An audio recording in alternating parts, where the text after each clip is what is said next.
Uh, Sorry about that moment back there, but thank you for joining us. I need to share my screen again, and we'll get started.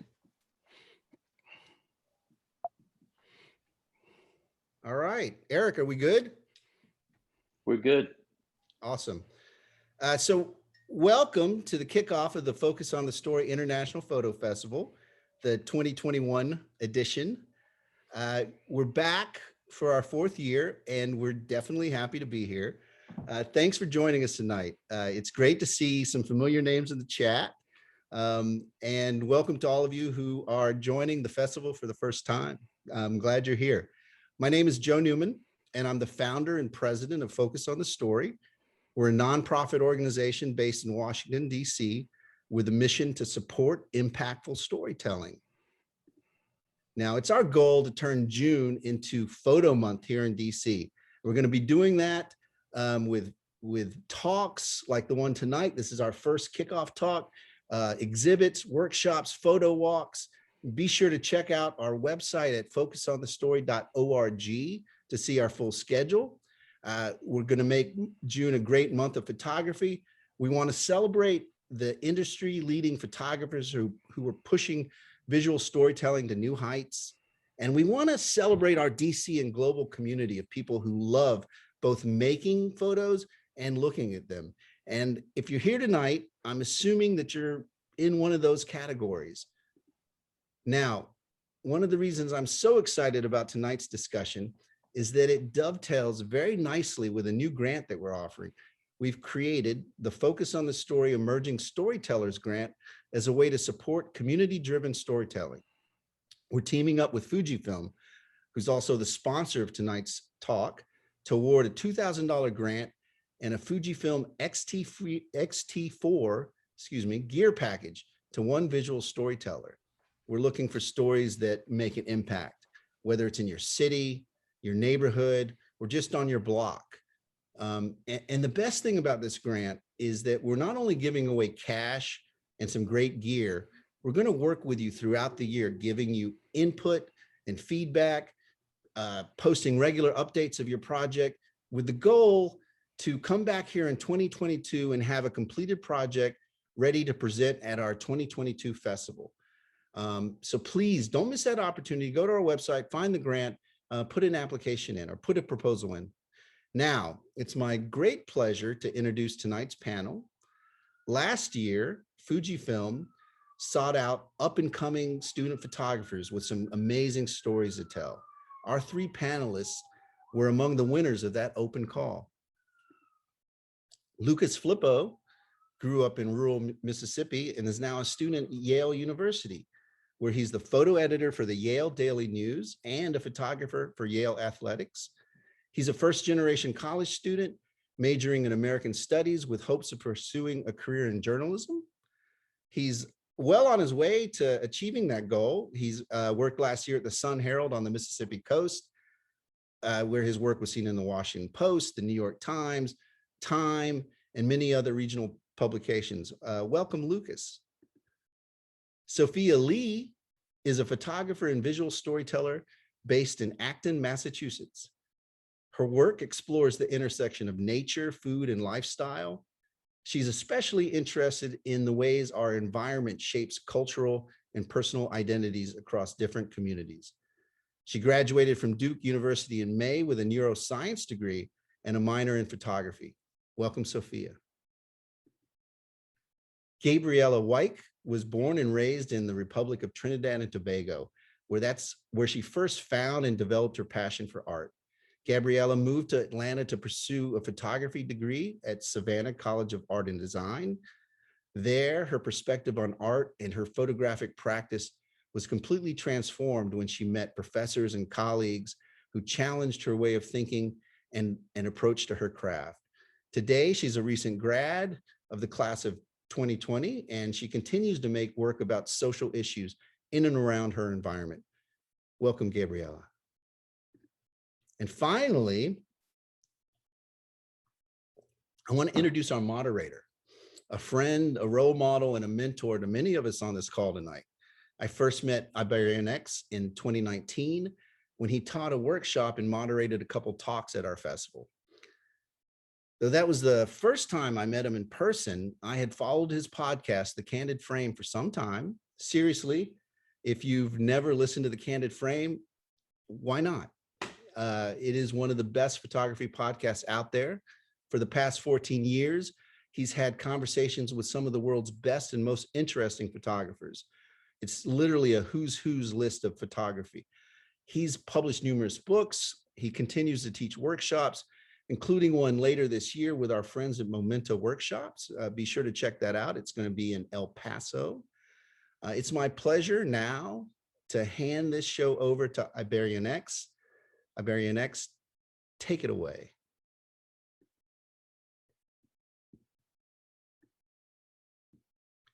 You're on mute, actually. Is everyone on mute? No, just me. I'm showing my tech savvy, obviously. No, thank you for including me. I'm a big fan of the work that you and your team at Focus on the Story. I've told everyone that I think it's probably one of the best photographic events that happens in the country, and I'm glad that COVID didn't put a stop to it last year or this year. But I'm very much looking forward to being there in person. And I'm really honored to be on a panel here with some really talented young photographers. Um, Often because of my role on the show, I talk to a lot of photographers who are very sort of established in their careers. They're either in the middle of the careers or they're pretty far along. And and it's always kind of interesting to see where these photographers came from in terms of the choices they made, um, in terms of how they got to be where they are, especially when it comes to documentary photographers and photojournalists. But I think that today is going to be a really interesting discussion amongst us, because we're talking to photographers that are still fairly early on in their career, yet they've produced some really interesting work. And one of the things that we often talk about with respect to doing this kind of work, especially documentary kind of work, the suggestion at least is to tell a story that you're passionate about. And I think that these photographers will demonstrate that that's what they do. But I don't think that it's passion alone that that gets you there, because you can have a passion, you can have a camera, but that doesn't necessarily mean you'll be able to tell a story.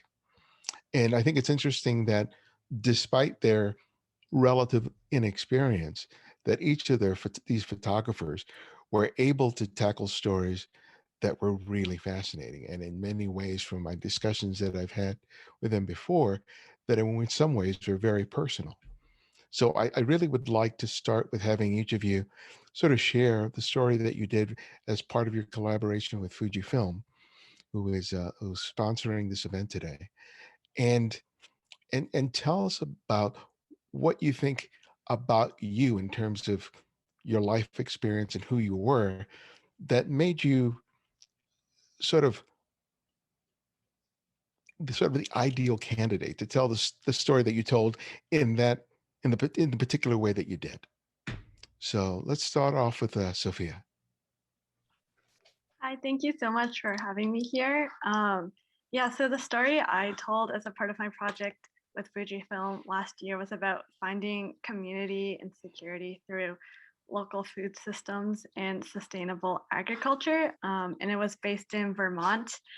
And the idea for the story came from actually the pandemic. I had a completely different idea for my summer, where I was going to be traveling in Denmark, but then the whole world kind of shut down. And so, yeah, clearly all those plans fell away. But I think in the very initial stages of the pandemic, I was just really shook by all the grocery store and like Costco rungs and the toilet paper rungs, and everyone just in a panicked frenzy trying to buy out all the food and stock up and save. And there was this overwhelm. And I thought that was very emblematic of modern society today, where everyone's always in a rush and very disconnected from our actual lifestyle and food and like the choices we make. And growing up, I've always really valued slower living and especially holistic health that sees food as a part of the integrative well-being and health system. Growing up, I still do and have always had struggled with a lot of chronic health issues, ranging from like digestive disorders to autoimmune conditions and hormonal conditions. And for me, food has always been a big part of medicine and healing. So over the summer, I made it my goal to really reconnect with that system and land and get to know the community that creates our food and where our nutrients and nourishment come from. And yeah, that was really a big change for me because I just moved out to Vermont and started working and living and volunteering on these different homesteads, farms, and getting to hear the stories of both seasoned farmers that have been farming for generations and also really new beginner gardeners who had been inspired by the pandemic to start growing their own food. But yeah. Thank you. Gabriella. Hello, good night, everyone. Thank you so much for coming. Thank you to Fujifilm and Focus on the Story for having such an event. I'm very excited to be here. So my journey with Fujifilm started with a project that I call the letter. It's something that I started probably a year before I actually submitted it for this particular program. And it really dealt with the Black man and how he is seen, how he is seen by the media versus how he should be seen in real life. Because, the media has the power to show us what is the truth or try to tell us what is the truth. But we will never really know what the truth is unless we ask. And I think that's what was really missing from, our society. We tend to take things at face value and we never really take the time to dig deep and find out who people really are. So the letter serves to really show the Black man as somebody who is normal, somebody who is regular, and somebody that should be respected for those reasons. Not someone who is, a endangered species, someone who is, into drugs, or someone who doesn't take care of their children, someone who, is criminal. People make bad decisions and people make bad choices. It has nothing to do with skin color. And you would think that it is something very, what's the word? It's something that we should all know, but people don't, unfortunately, because of the environments that they have been exposed to. So I decided to actually zoom in on one particular guy for this particular submission. His name is Mustafa Meekins. He is a boxing coach in Atlanta, Georgia. And when I met him, I remember being totally thrown by the way he was so welcoming and accepting. We didn't know each other. I actually went to a gym hoping to photograph another guy, and I met him at the same gym. And so I went over, I asked him, can I take pictures of you? I'm doing this project. I'd really love to feature you. And he was like, of course. And, after that, I kept on going back to his gym, notice how he interacted with his guys, the fighters, notice the brotherly love that was always present in the gym. I never felt unsafe. I never felt threatened in any way. And they all acted like a family. And it was totally fitting to the topic because, boxers are fighting in a ring. And I feel like all Black men in our societies, they are constantly in the ring of life, trying to fight to be understood, I think, and fight to really be seen as a man, which is first and foremost, I think, what they should be seen as. And of course, my family is a family that has Caribbean heritage. Most of us are my skin color. And so I have grown up with Black men. I have been taught by them. I have been loved by them. And so to see the way that they have been treated over the years, we need not stress how difficult the George Floyd case was and those that followed. So I couldn't think of a better time to be making this kind of work.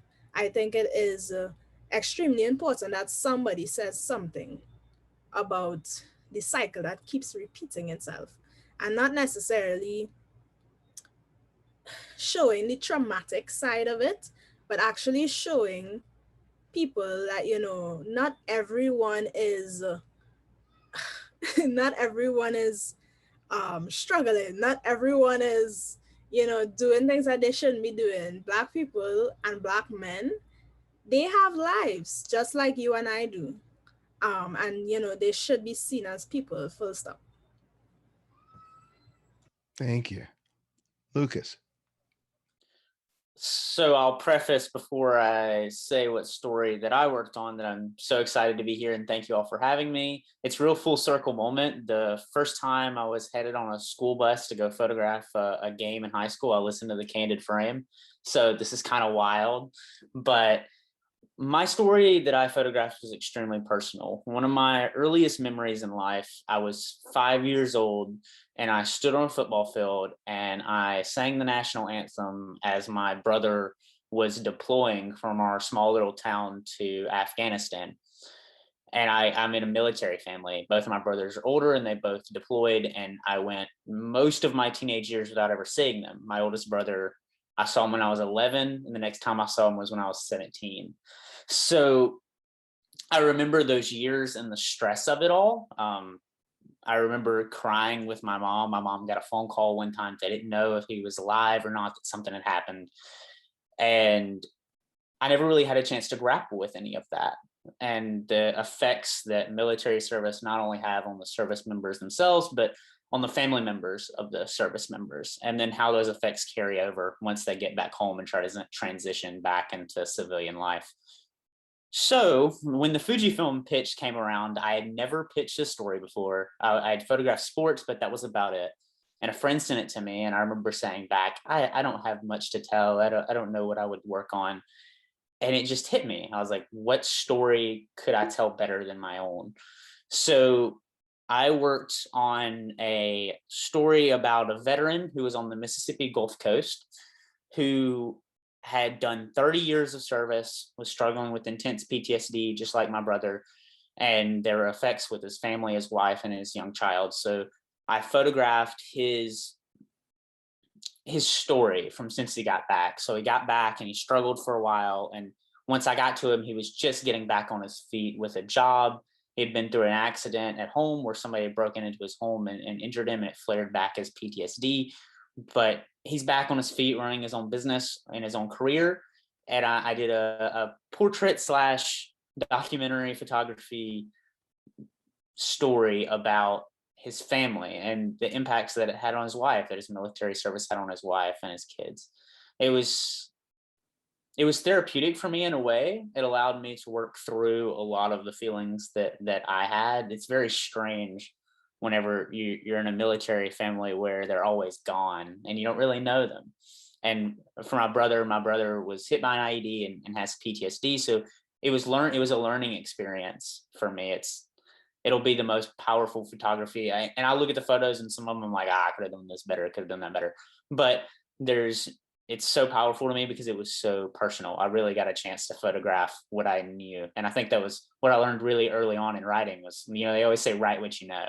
And that was what I had the opportunity to do with this Fujifilm story, which was photograph what I know. Great, thank you. Sophia, your story was about, sustainable foods and farming, but when we take a look at your images, it's not something that you're observing in the abstract.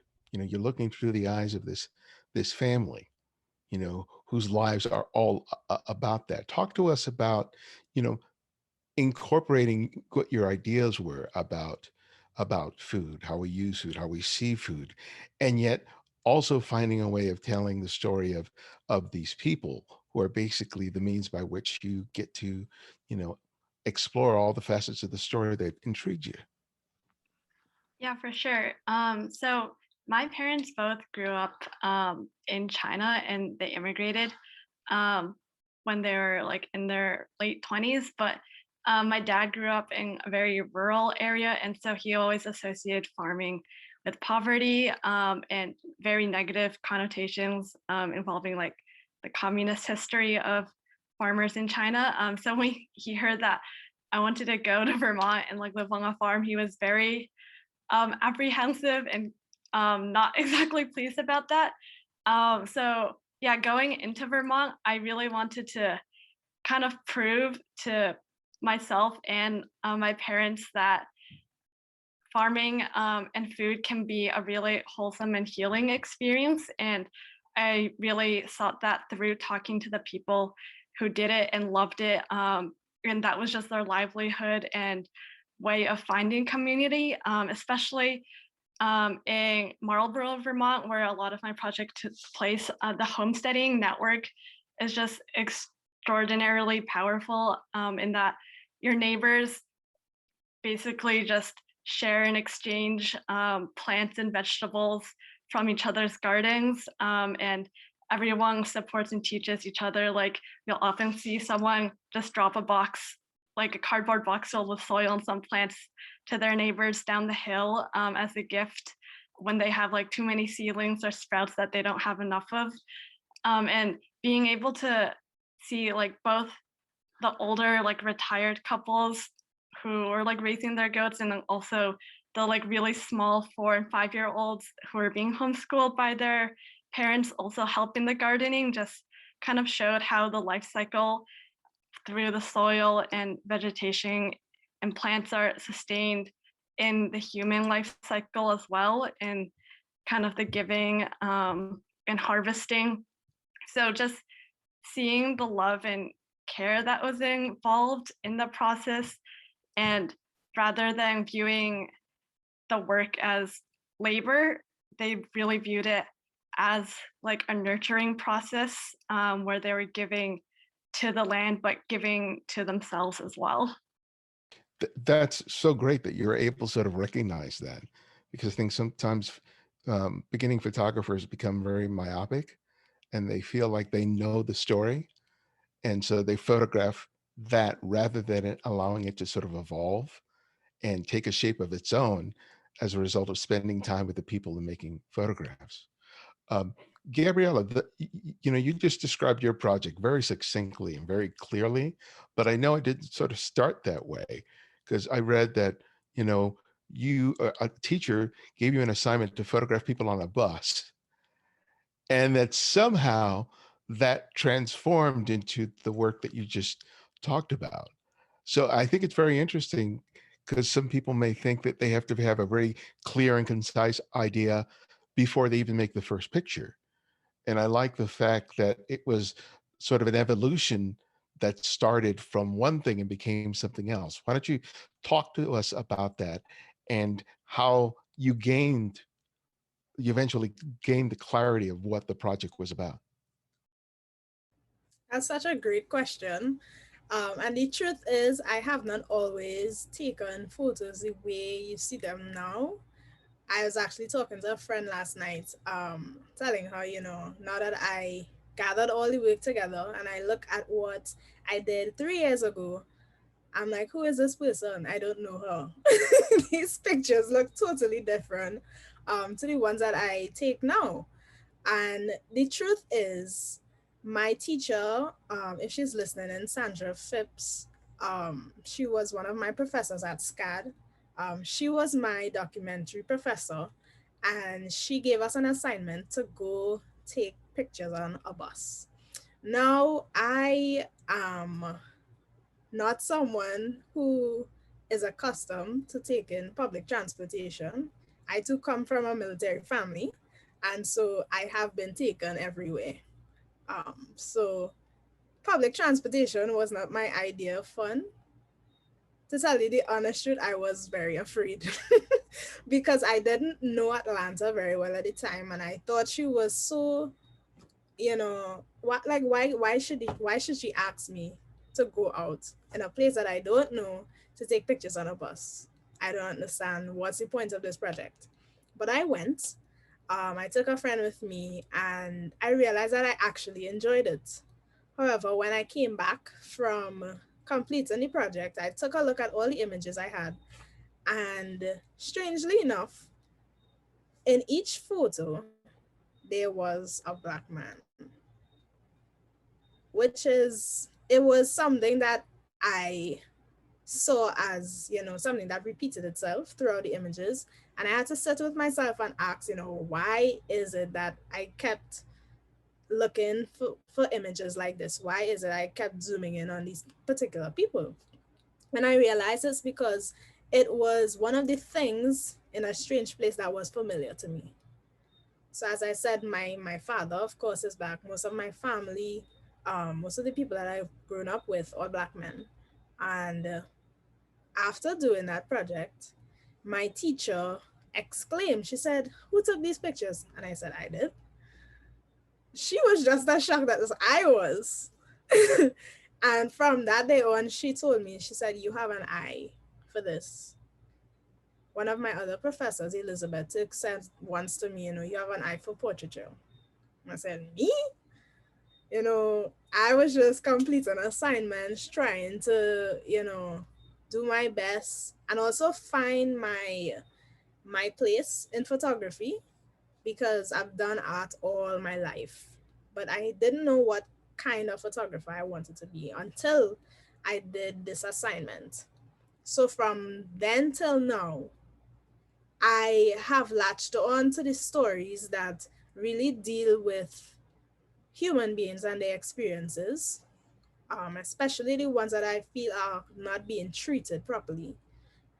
So black men being one, women in general being another. So my last two projects, the Letter and the Her Voice project, which could be viewed on my Instagram or website, um, they both deal with some sort of injustice. But the point is, I think that, you can't stifle the art by trying to hold on to that one idea, because I didn't know that I would be doing this kind of work today had I not gotten on the bus and started taking pictures the way I did. I wouldn't even have gotten on the bus had my teacher not suggested the assignment. So I think being able to let go in the process itself is also pivotal, because if we're not allowing ourselves to allow change to happen within the project does not have room to grow. It doesn't have room to breathe. And it cannot become anything more than we think it has the potential to become. So I think for me, I have definitely learned to let go and just let it happen, so to speak. That's a great lesson. That's a great lesson.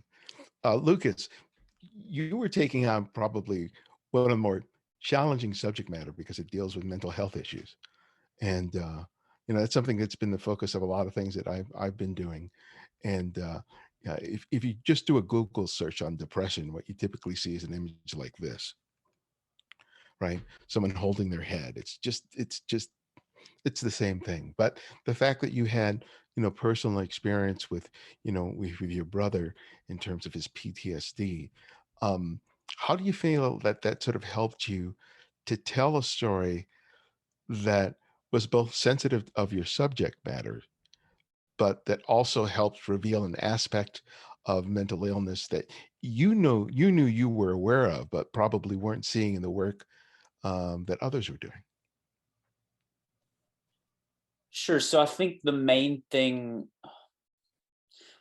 was to not let my own experience dictate the story that I was sharing. And I use the word sharing very specifically in the fact that the project with the photos, they're not driven by my words. The captions on all the images that put together the story with text and with visual are anchored by quotes from the conversations we had.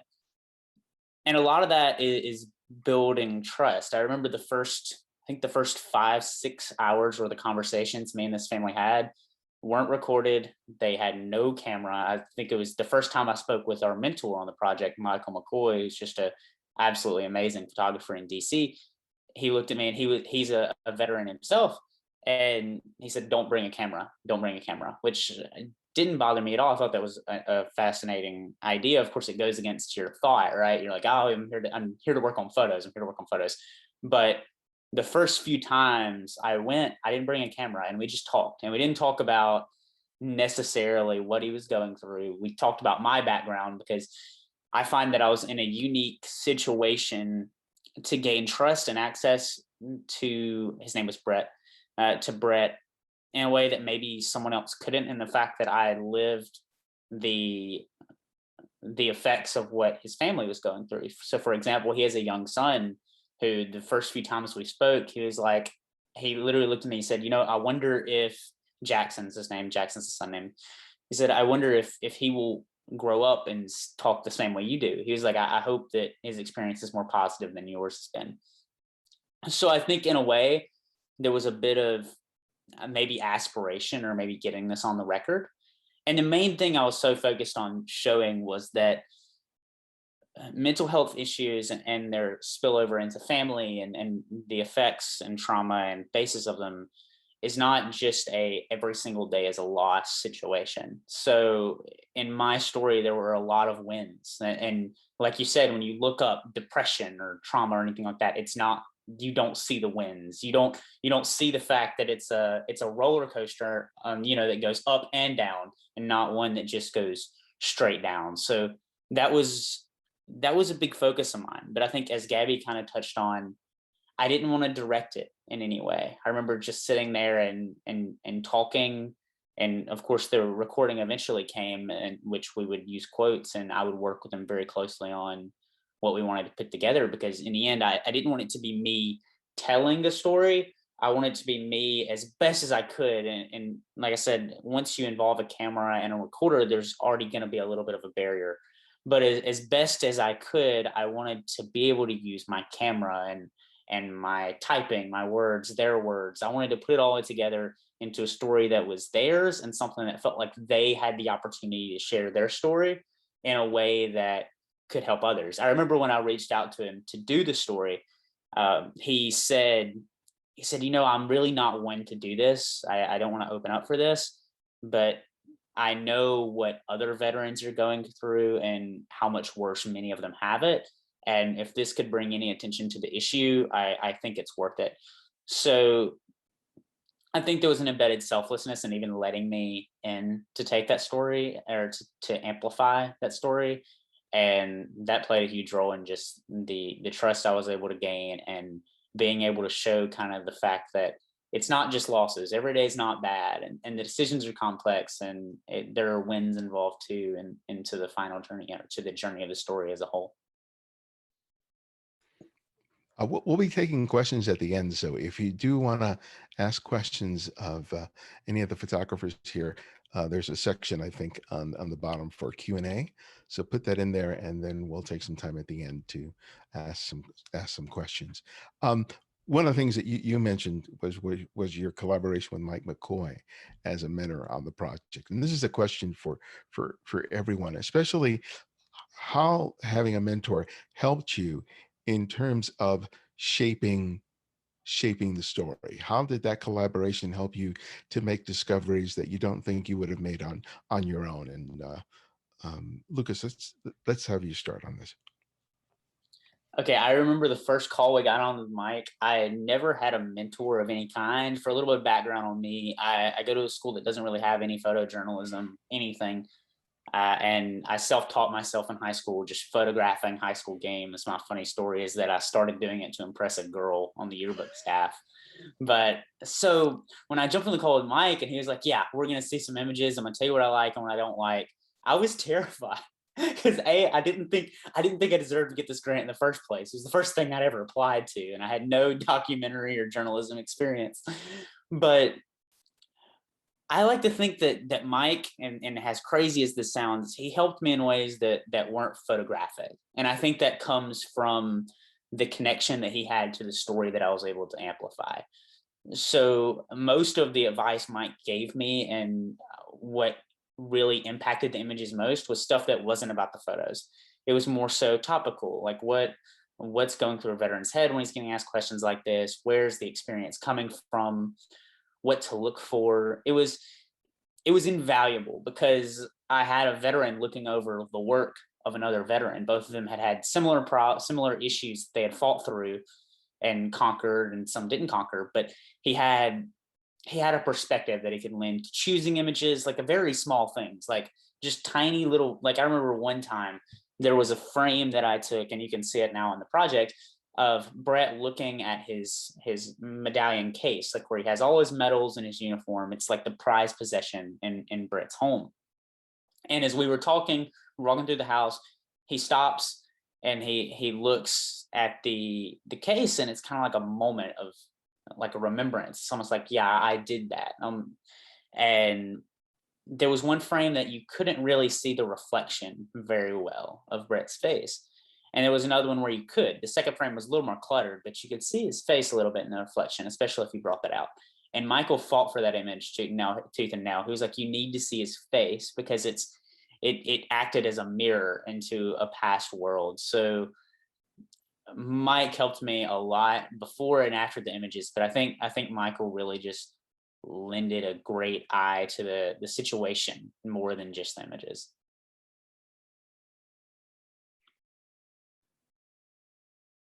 I think you're muted. Again, proving my superior tech skills. So a person asked about seeing the pictures, and I know that there's a website where people can see the stories that were produced by the photographers as part of this collaboration. So if you can put it in the chat, people can check it out as we're talking. But Sophia, same question to you. Yeah, so my biggest mentor on this project was Allison Conkling, who is a Fujifilm X-Photographer and like the most lovely, sweet, kind person ever. But yeah, prior to this program, I also hadn't really had a mentor before, and my photography was very much aesthetic driven. Basically anything that I thought looked nice, I was like, oh, I'll take a photo of that.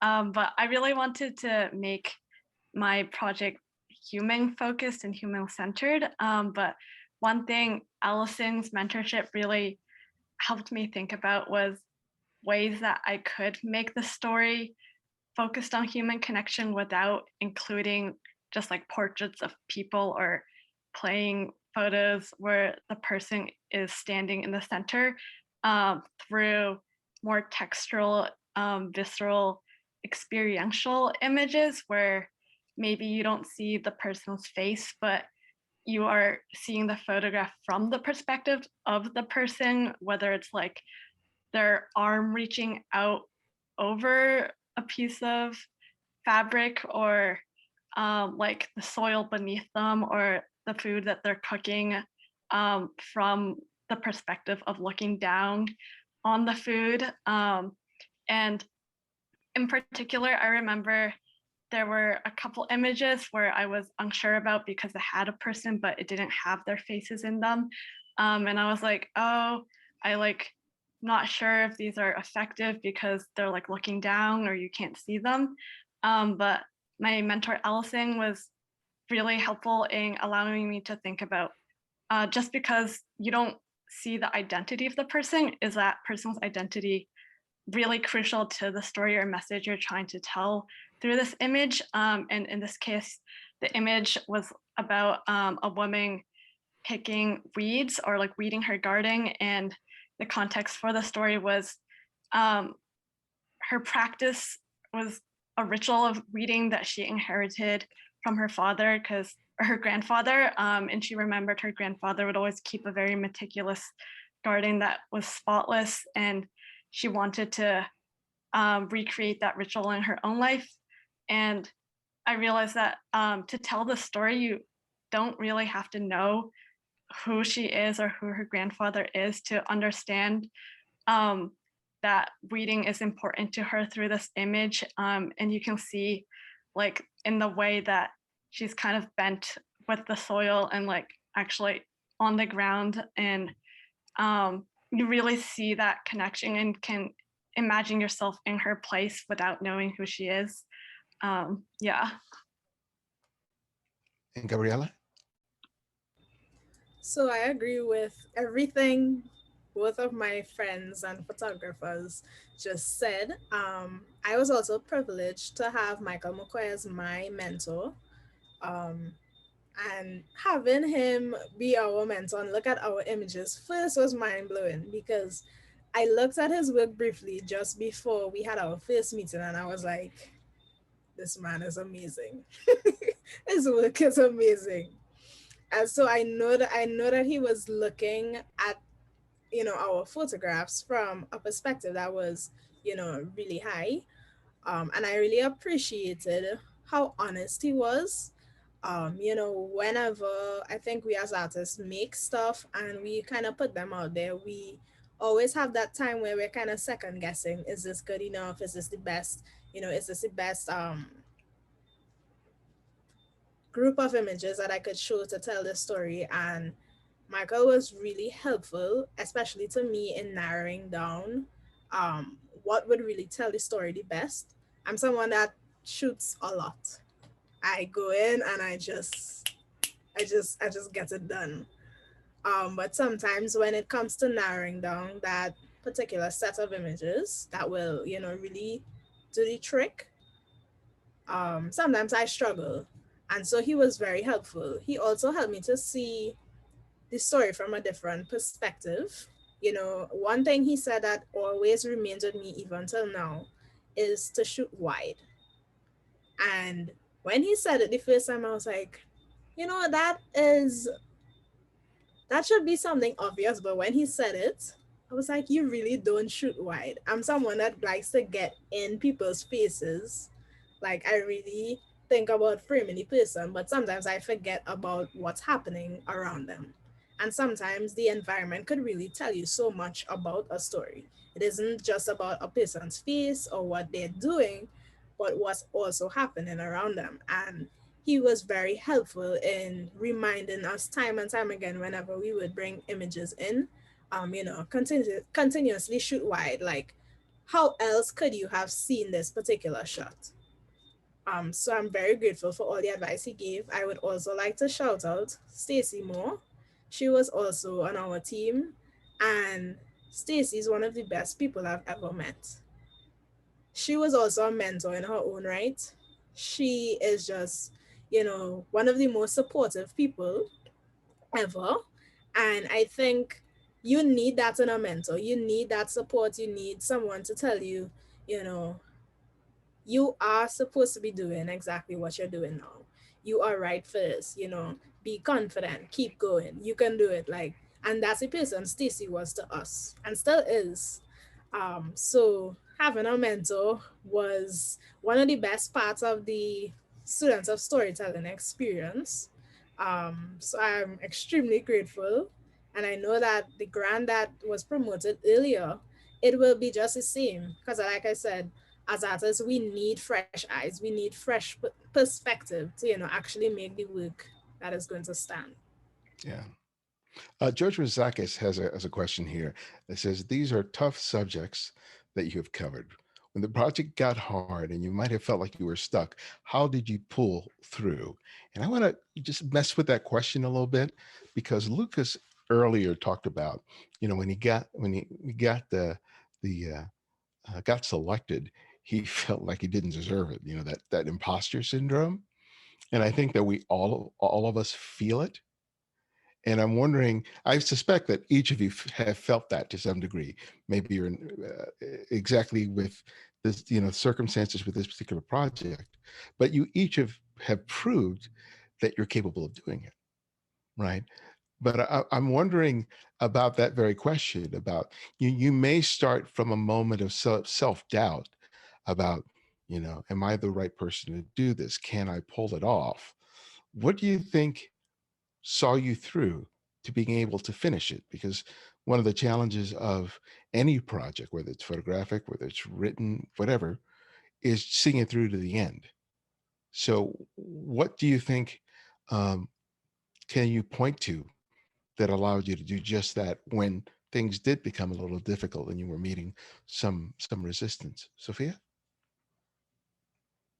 Yeah, I definitely struggled with imposter syndrome like all the time, especially as a neuroscience major. I was always just like known as the science student or the person who's really good at research, and never was, yeah, never thought of myself as a photographer. And so, yeah, there are definitely several times along the project where I was looking at my peers' work or other people's work and questioning if I was going about my project the right way. And for me during the process, something that really helped me push through was just surrounding myself in the community that I was documenting. I was very much off the grid, so there was very limited Wi-Fi, and so that really helped me just centering and focus on my own story and vision. And everyone around me, no one was like a photographer. They're all very much like unaware of the photographic community, and they were just overwhelmingly inspired by all the, like, even my images I hated I took, I was like, oh, these are terrible. They were like, no, what are you talking about? And they found things that were interesting and connected with them in each image that I showed, even though I might have thought they were terrible, and really helped me center in on, well, if no one else like sees this project except for me and the people I'm creating, is that something I would be happy with? Is this like work I would be proud of? And like what in the project really speaks to me, even if like no one else sees it? And that really helped me to narrow down on my vision and ignoring the kind of insecurities of trying to do the project like a correct way or right way. So kind of, yeah, removing the external judgment or expectations of what I thought other people thought the story would be, especially since going into the project, I had this idea that the project would be very COVID centered in the way that there were all these news stories about, oh, because of the pandemic, agriculture or like farming is going into like bankruptcy and like everyone is starving, which when I was doing the story, I found like very much the opposite effect where because of the lack of shortage of food and like inability to travel, the local food system was actually thriving. So just being able to focus on the present moment and the community I was in and ignoring the noise and outside sounds as much as possible helped me to kind of hunker through and finish strong. Right. Hey, I'm going to break in here, Ibarionex. This has been a terrific discussion. I can't tell you how inspiring some of your stories are. I really enjoyed that, and I want to thank everyone for taking the time to do this tonight. I appreciate it. We do have a couple questions. I want to try to get to some of the Q&A, and then we will head to our wrap up. There was a question about our grant in the let's see.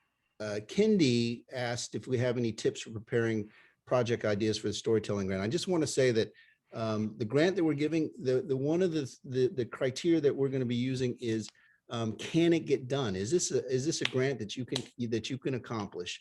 And what I really loved about all of your ideas and all of the work that you've done are that you don't need a budget. You don't need a budget of $10,000, $20,000, $30,000 to do some of these stories. You know, you just need to get out there. You need to ride the bus. You know, you need to go talk to your family members. So I really thought that was great.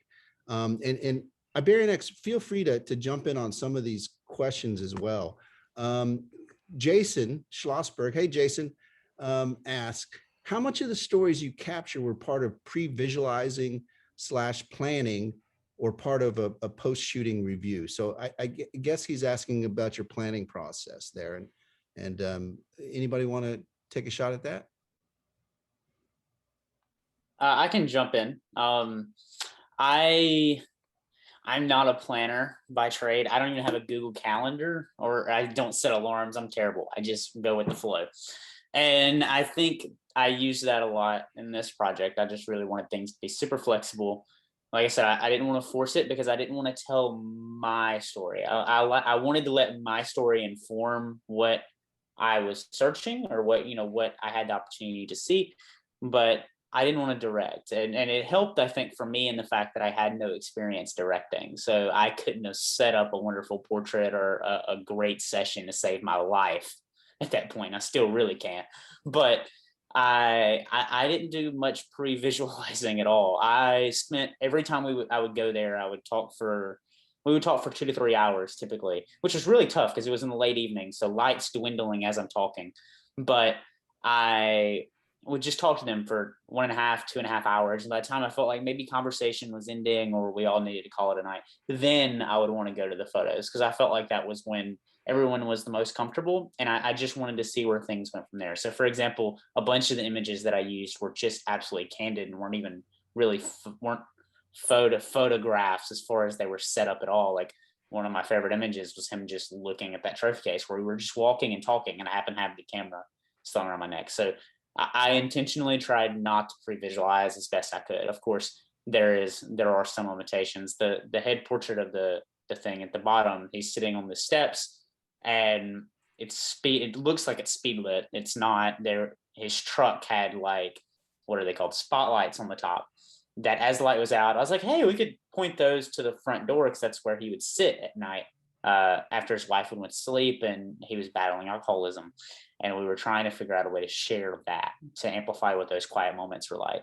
And we used like his literal truck spotlight to do it, because there was no planning. I didn't even have a speed light on me. So there was no pre-visualizing by me much at all.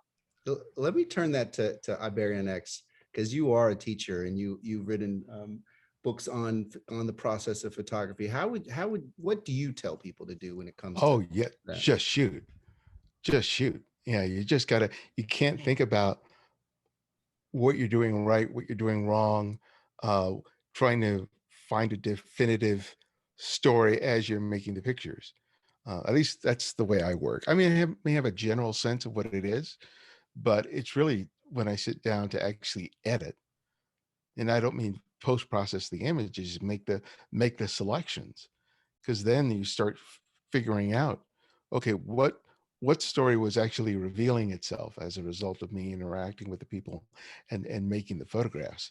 And I think that's one of the reasons why learning how to edit is such an essential skill for anyone who's a photographic storyteller. So much is focused on the time making the images, but it's the editing. And I'm sure that everyone here will testify to that fact, that these projects, as good as the pictures may have been collectively, the final result is only 12, 24 photographs out of maybe hundreds, maybe even thousands.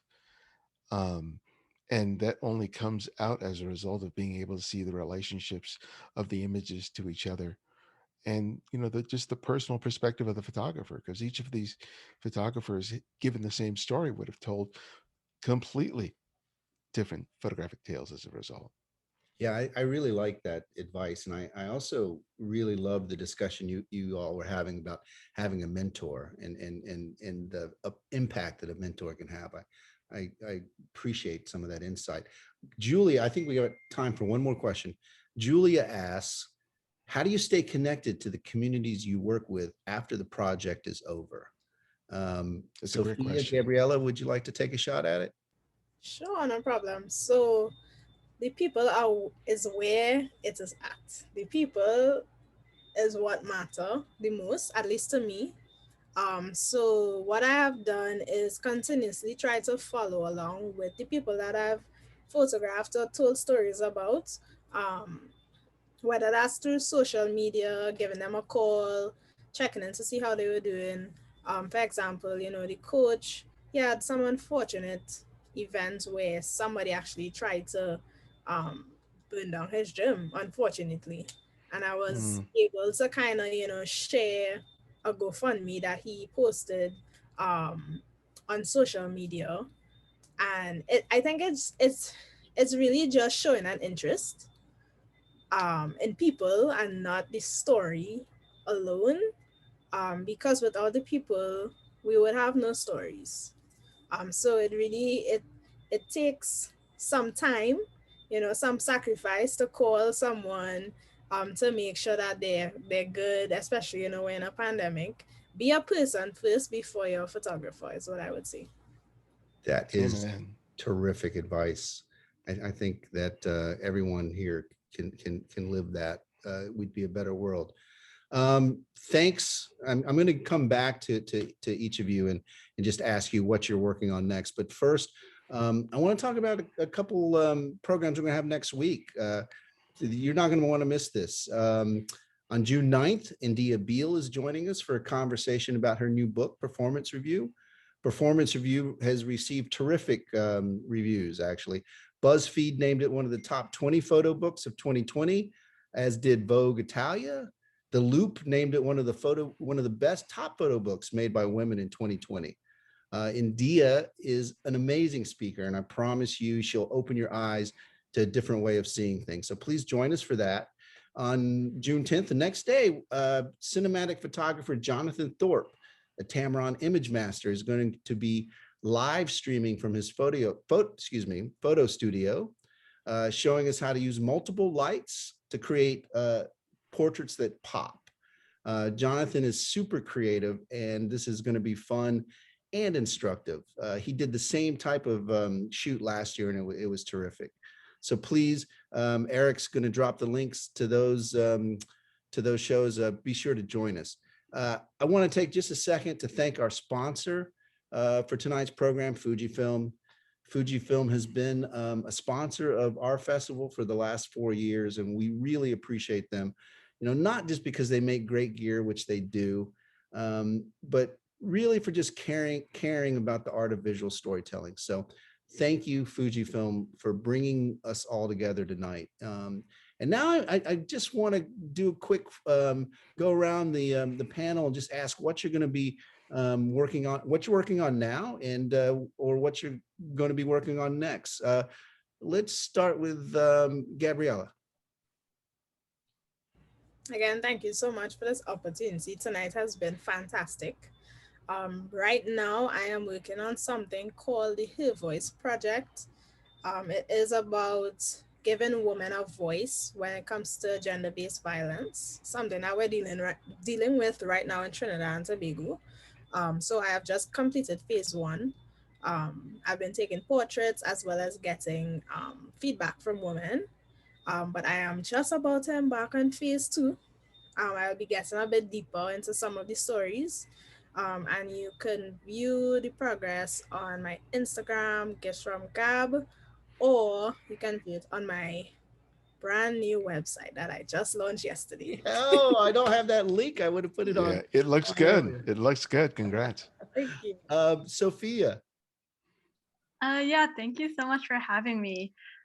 Currently, I'm working on a documentary project called The Transfer Station that examines what our trash says about who we are as people today.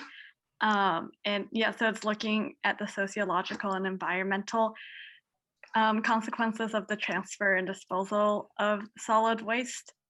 And it's not on Instagram yet, but I started it last year, so there are some images on my website, but more to come. Awesome. We'll check it out. Lukas. So this summer, I'm actually starting new work tomorrow. So this is great timing. I am working for this summer at the Indianapolis Star in Indianapolis, Indiana. So I'll be doing day-to-day photojournalism. But also I am working tomorrow, starting first interviews on a story about a small town in Indiana that is struggling to keep its residents. Everybody's having to move to the city to find jobs and housing. So this town has decided to rip up their historic park, their monuments, and put this really trendy chic market and affordable housing to try to attract young people to the town. And it's been a really bitter conflict between people who've lived in the town for a while and really valued the tradition of where they're building versus the young people who want to stay in this town but just haven't been able to afford to stay there and have had to move to Indianapolis or to more metro areas. So I'm going to be working on that throughout the summer, documenting people who maybe want to stay where they're from in those rural areas and don't have a choice but to go urban. So, yeah. I love it. I love it. And now I'm going to hand it back to Ibarionex and tell us what you're doing and close us down. I work at the Huntington Museum, Library and Gardens as a special projects photographer. So I and the head photographer there have been working on a documentary project in terms of how that institution dealt with COVID over the last year. So as things return to normal, that project is going to be in completion, but it's going to be almost a year and a half of working on a singular project, which probably is the longest time I've ever worked on something. So it's been very interesting. What happens with the images, I don't know yet. But besides that, I continue to produce the show, The Candid Frame, at thecandidframe.com. And as you mentioned, I'll be teaching with Momenta later on, but I'm also going to be teaching an online course through the Nobechi Creative, which is a course. It's about using your life to launch your photography. And yeah.